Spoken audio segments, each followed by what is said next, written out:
श्री श्री गुरवे नमः। Aryavani institute of astrological studies and রিসার্চের তরফ থেকে আমি অ্যাস্ট্রোপামিস্ট শ্রী অনিশ বলছি। অনেকদিন পরে আপনাদের সামনে এলাম, তার কারণ এতদিন খুব ব্যস্ত ছিলাম, এখনো ব্যস্ত আছি এই ইনস্টিটিউটটার বিষয়। ইনস্টিটিউটটাকে কি করে দাঁড় করানো যায়, কি করে সামনের দিকে এগিয়ে নিয়ে যাওয়া যায়, কি করে আরো সাফল্যমণ্ডিত করা যায়, কি করে ছাত্রছাত্রীদের মডিফাইড স্টাডিজ উপলব্ধ করানো যায়, এসব নানান বিষয় নিয়ে খুব ব্যস্ত ছিলাম। যাই হোক, আজকে একটা মজার গল্প দিয়ে শুরু করি। আমার এক বোন আমাকে বলল যে দাদা, তুই এত ভারী ভারী কথা বলিস, ইনফ্যাক্ট জ্যোতিষীরা বলে থাকেন, তো আমাদের না এই সব শুনতে একটু মজার ঘটনা কিছু বললে খুব ভালো লাগে। তো আজকে আসুন একটা লাইট মোমেন্ট উইথ অ্যাস্ট্রোলজি দিয়ে শুরু করি। Light moment. একবার আমি অকাল তাকতে উঠেছি, আমি যাব দেওঘরে, আমার গুরুর ধাম দেওঘরে আমি যাব। তো আমার উল্টো দিকে যারা বসে আছেন, যেসব প্যাসেঞ্জার, চারজন বসেছিলেন, দুটো ফ্যামিলির স্বামী স্ত্রী, কিন্তু ওনাদের মধ্যে খুব সম্পর্ক খুবই ভালো, তো বন্ধুত্বপূর্ণ সম্পর্ক, যেটা বুঝলাম কথাবার্তায় আর কি। তো ওনারাও দেওঘরে যাচ্ছেন, আমি যাচ্ছি আমার গুরুর ধামে, আর ওনারা যাচ্ছেন বৈদ্যনাথ ধামে বাবা বৈদ্যনাথকে জল চড়াতে। তো যাই হোক, আমরা পাশাপাশি সামনাসামনি বসে যাচ্ছি। তো ওই দুটো ফ্যামিলির মধ্যে দুই ভদ্রলোক, এক ভদ্রলোক আর এক ভদ্রলোককে বলছেন, হ্যাঁ এই শ্রাবণ মাসে ভিড়ের মধ্যে এত ইয়ের মধ্যে কষ্ট করে যাবার কি দরকার বৈদ্যনাথ ধামে? আমারই তো শ্রাবণ মাসে জন্ম, আমার মাথাতেই জল দে, তাহলেই তোর পুণ্য লাভ হবে। একজন বন্ধু যেমন একজন বন্ধুর সাথে ইয়ার্কি করে, একদম ঠিক ঠাট্টার ছলে উনি কথাটা বললেন। যাই হোক, চলছে চলছে চলছে চলছে চলছে, নানান কথাবার্তা ওনারা বলে যাচ্ছেন, আমি কিন্তু শ্রোতা এবং দর্শক। যাই হোক, শুনতে শুনতে যাচ্ছি, ভালোই চলছিল ভালোই চলছিল ভালোই চলছিল। হঠাৎ যে ভদ্রলোক ওই বলে উঠলেন যে আমার মাথাতেই জল ঢাল, কষ্ট করে ইয়েতে যাবার কি দরকার, আমারই তো শ্রাবণ মাসে জন্ম, বৈদ্যনাথ ধামে কষ্ট করে যাওয়ার কি দরকার। তিনি হঠাৎ কথায় কথায় দেখি জ্যোতিষ শাস্ত্রকে নিয়ে গালাগালি দেওয়া শুরু করেছেন। হ্যাঁ, ভাওতাবাজি, হ্যান ত্যান, নানান রকম। তো এই জায়গায় গিয়ে আমার একটু আঁতে ঘা লাগলো। কি আঁতে ঘা লাগলো? ভাই, জ্যোতিষী সম্পর্কে আপনি বলুন, পার্টিকুলার কোনো জ্যোতিষীকে নিয়ে, ইনি ঠগ, ইনি চিটিংবাজ, ইনি জোচ্চোর, আমি কিচ্ছু বলবো না, হতেই পারে। আপনি আমাকেও গালাগালি দিন, আমি মেনে নেব, কিন্তু ভাই জ্যোতিষ শাস্ত্র সম্পর্কে গালাগালি দয়া করে দেবেন না। ঠিক এই কথাটাই আমি ওনাকে রিকোয়েস্ট করলাম। উনি বলেন, কেন আপনি জ্যোতিষী নাকি? তাহলে তো আপনাকে আগে গালাগালি দেওয়া উচিত। হ্যাঁ, চলছে চলছে চলছে। এবার উনি একই কথা বলে যাচ্ছেন বারবার, জ্যোতিষ শাস্ত্রটাই ঠকবাজি, ওটাই ভাঁওতাবাজি, জোচ্চুরি, হ্যান ত্যান। জ্যোতিষী তো পরে, জ্যোতিষ শাস্ত্রটাই ঠকবাজি। আমার না, বিশ্বাস করুন, মাথাটা একটু গরম হলো, কিন্তু না, মাথা গরম করে চোটে লাভ নেই, তাই একটু কাউন্টার অ্যাটাকের সিদ্ধান্ত নিলাম। কাউন্টার অ্যাটাক, কিছু কিছু ক্ষেত্রে offence is the best defence হয়, সেই ফর্মুলাকে মেনটেন করে আমি এগোলাম।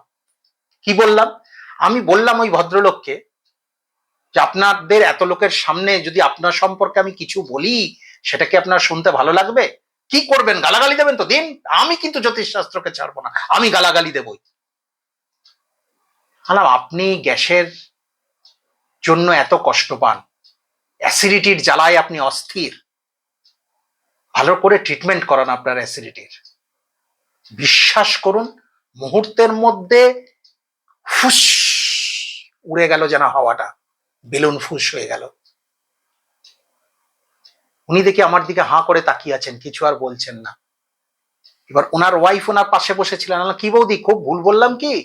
গ্যাসেতে তো দাদা খুবই কষ্ট পাচ্ছেন, অ্যাসিডিটিতে মারাত্মক কষ্ট, একটু ভালো করে ট্রিটমেন্ট করান, বয়স তো বাড়ছে দাদা, আর কমছে না।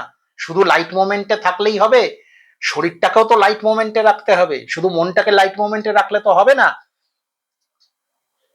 খানিক পরে এই ভদ্রলোক চুপ করে রইলেন। খানিক পরে এই ভদ্রলোক আমাকে বললেন, আপনি কি করে বললেন বলুন তো যে আমার অ্যাসিডিটির প্রবলেম? সত্যি আমার অ্যাসিডিটির মারাত্মক কষ্ট। বহুদিন ধরে। বললাম হ্যাঁ, সারা জীবন ধরেই আপনাকে ভোগ করতে হচ্ছে, হবে, আগামী দিনে আরো বেশি হবে, বয়স যেমন যেমন বাড়বে। উনি কিন্তু অবাক, এবং ওই ফ্যামিলির চারজনই স্টান্ট হয়ে গেছেন রীতিমতো। কি করে সম্ভব যে আমি উনার ছক দেখলাম না, উনার হাত দেখলাম না, কি করে আমি বললাম উনার হাত না দেখে, ছক না দেখে, যে উনি অ্যাসিডিটিতে কষ্ট পাচ্ছেন, মারাত্মক অ্যাসিডিটি উনার। কি বন্ধুরা, আপনাদেরও ইন্টারেস্ট লাগছে না জানার জন্য বিষয়টা কি? আমি কি ধাপ্পাবাজি দিলাম? না না না না না, এটা অকাল্ট সায়েন্স, এটা অকাল্ট সায়েন্স, কিন্তু এটা ধাপ্পাবাজি দেওয়ার জায়গা নয়। আমি যা বলেছিলাম ঠিক বলেছিলাম, তাই উনি মেনে নিয়েছেন, চুপ হয়ে গেছেন। কিন্তু আপনাদের জানতে আগ্রহ হচ্ছে না? কি করে আমি বলতে পারলাম? আপনাদের মধ্যে যারা গুহ্যবিদ্যা বা গুপ্তবিদ্যায় আগ্রহী, তারা তো জানার জন্য তৎপর হয়ে উঠেছেন যে কি করে আমি বললাম, তাই তো? তাহলে তো আর্যবাণীতে অ্যাডমিশন নিতে হবে আপনাদের।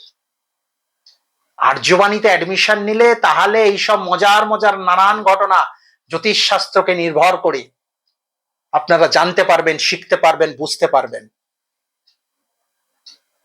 Aryabani institute of astrological studies and research, তো সেখানে অ্যাডমিশন শুরু হয়েছে 1 মার্চ। পরম পুরুষ শ্রী শ্রী রামকৃষ্ণ পরমহংসদেবের শুভ জন্মতিথিতে ক্লাস শুরু হচ্ছে। 1 মার্চ থেকে, ওই দিন পরম পুরুষের শুভ জন্মতিথি দিন তিথি থেকে আমাদের শুরু হচ্ছে 1 মার্চ থেকে।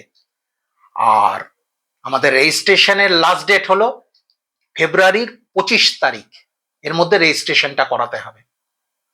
যোগাযোগ করার ফোন নাম্বার হলো 7980749608। আবার বলছি, আই রিপিট ফোন নাম্বার 7980749608।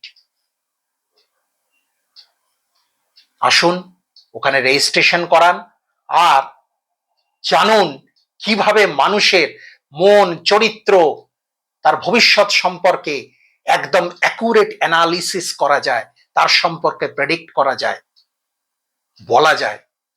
সেগুলো জানতে হলে তো জ্যোতিষশাস্ত্র শিখতেই হবে আপনাকে। খুব ইন্টারেস্টিং সাবজেক্ট।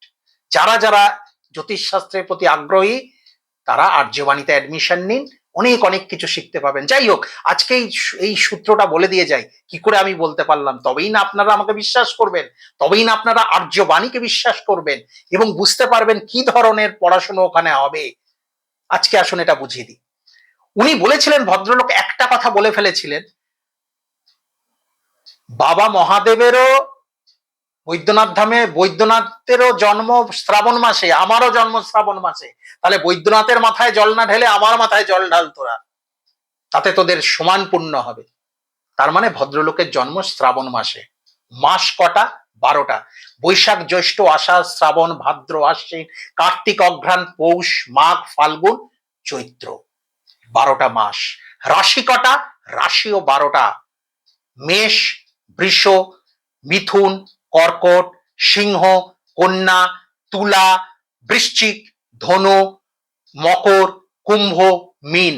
তাহলে মাসও হলো 12টা, রাশিও হলো 12টা। সূর্য বাংলা মাস অনুযায়ী এক একটা রাশিকে, জ্যোতিষশাস্ত্রের ভাষায় এক একটা রাশিকে ভোগ করেন এক এক মাস সূর্য।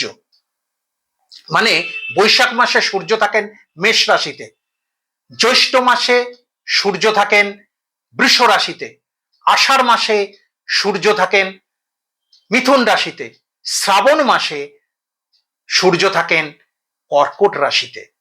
ওনার জন্ম শ্রাবণ মাসে, সূর্য অবস্থান করছেন কোথায়? কর্কট রাশিতে। কর্কট রাশি মানে জলজ রাশি, জলজ রাশি। কর্কট রাশির অধিপতি চন্দ্র, এবং কর্কট রাশি হলো জলজ রাশি। চন্দ্র হলেন জলজ রাশির অধিপতি। তো এক বালতি জল বা এক গামলা জলের মধ্যে যদি একটা অঙ্গার, জ্বলন্ত অঙ্গার ফেলে দেন, কি হবে? দেখবেন কালো ধোঁয়ায় ভরে গেছে জায়গাটা, কালো ধোঁয়ায় ভরে গেছে। কার্বন ডাই অক্সাইড নির্গমিত হবে ওখান থেকে, কার্বন ডাই অক্সাইড। তো এই শ্রাবণ মাসে যাদের জন্ম, মিলিয়ে নেবেন আপনারা, এখানে অনেকেই শ্রাবণ মাসে জন্ম আপনাদের, আপনারা মিলিয়ে নেবেন কথাটা। আপনারা কিন্তু গ্যাসের বেদনায় কষ্ট পাচ্ছেন, অ্যাসিডিটিতে কষ্ট পাচ্ছেন আপনারা, শ্রাবণ মাসে যাদের জন্ম পেতেই হবে, কেননা জলজ রাশিতে তখন সূর্য অবস্থান করছেন। সিম্পল ফর্মুলা, আমি সেইটারই প্রয়োগ করেছি মাত্র। এর জন্য ওনার হরস্কোপও দেখতে হয়নি, হাতও দেখতে হয়নি, এবং ভদ্রলোক সেটা মেনেও নিলেন। কারণ এই ফর্মুলা কিন্তু অব্যর্থ, এই ফর্মুলা কিন্তু মুনি ঋষি কর্তৃক প্রদত্ত। মুনি ঋষিরা এই ফর্মুলা দিয়ে গেছেন 5000 বছর আগে। আমি তো রিপ্রেজেন্ট করলাম ফর্মুলাটাকে প্রকৃত জায়গায়। তো আসুন, আর্যবাণীতে নিশ্চয়ই দেখা হবে আপনাদের সামনে। অনেক অনেক দারুণ জিনিস শেখানো হবে। 1 বছরের কোর্স, 48টা ক্লাস, গুগল মিটে ক্লাসগুলো নেওয়া হবে, এবং হ্যাঁ, রেকর্ডিং এর ফেসিলিটি থাকবে। যদি কখনো নেট ফেলিওর হয়, লিংক ফেলিওর হয়, যদি আপনার প্রচন্ড অসুস্থতা বা বিশেষ কারণে আপনি ক্লাস অ্যাটেন্ড করতে পারলেন না, তখন আপনাকে সেই ক্লাসের ভিডিও কিন্তু প্রোভাইড করা হবে। তবে হ্যাঁ, আবার বলে রাখছি, এই মানসিকতা নিয়ে আসবেন না যে আমি কোনোদিনই ক্লাসে অ্যাটেন্ড করব না, আমার ভিডিও পেয়ে গেলেই হয়ে যাবে, না, সেটা কিন্তু হবে না। Physical attachment is mandatory, physical attachment is essential. কেননা এটা গুরুমুখী বিদ্যা, গুরুমুখী বিদ্যায় কিন্তু ফিজিক্যাল অ্যাটাচমেন্টটা অত্যাবশ্যক। তাই আপনাকে আসতেই হবে। যদি কোনোদিন না আসতে পারেন অনলাইনে ক্লাসে, ক্লাসটাই তো হচ্ছে অনলাইন, সেটা যদি না আসতে পারেন, তবে তার জন্য আপনাকে কিন্তু রেকর্ডিং এর লিংক দিয়ে দেওয়া হবে, রেকর্ডিং পাঠিয়ে দেওয়া হবে আপনাকে। তাহলে বুঝতেই পারছেন কত উন্নত মানের ক্লাস হতে চলেছে। 1 বছরের ক্লাস, সার্টিফিকেট কোর্স, প্রফেশনাল, এই diploma in astrology, diploma in বৈদিক অ্যাস্ট্রোলজি কোর্সটার নাম। তো আপনারা যোগদান করুন। আপনাদের ফিজ একদমই নমিনাল ফিজ। রেজিস্ট্রেশন ফিজ হলো 3000 টাকা, আর 750 টাকা প্রতি মাসে। প্রথম যখন রেজিস্ট্রেশন করছেন 1 মাসের ফিজ অ্যাডভান্স 3750 দিয়ে রেজিস্ট্রেশন করাতে হবে, আর প্রতি মাসে 750। অন্যান্য ইনস্টিটিউটে একটু খোঁজ নিন কিরকম লাগে রেজিস্ট্রেশন ফিজ, কিরকম লাগে মান্থলি ফিজ, রেজিস্ট্রেশন ফিজ সবগুলো জেনে নিন কিরকম লাগে, তারপরে আর্যবাণীতে যোগ দেবেন। অবশ্যই আর্যবাণী খোলা রইল আপনাদের জন্য। সবাই খুব খুব ভালো থাকবেন। গুরু কৃপাহি কেবলম।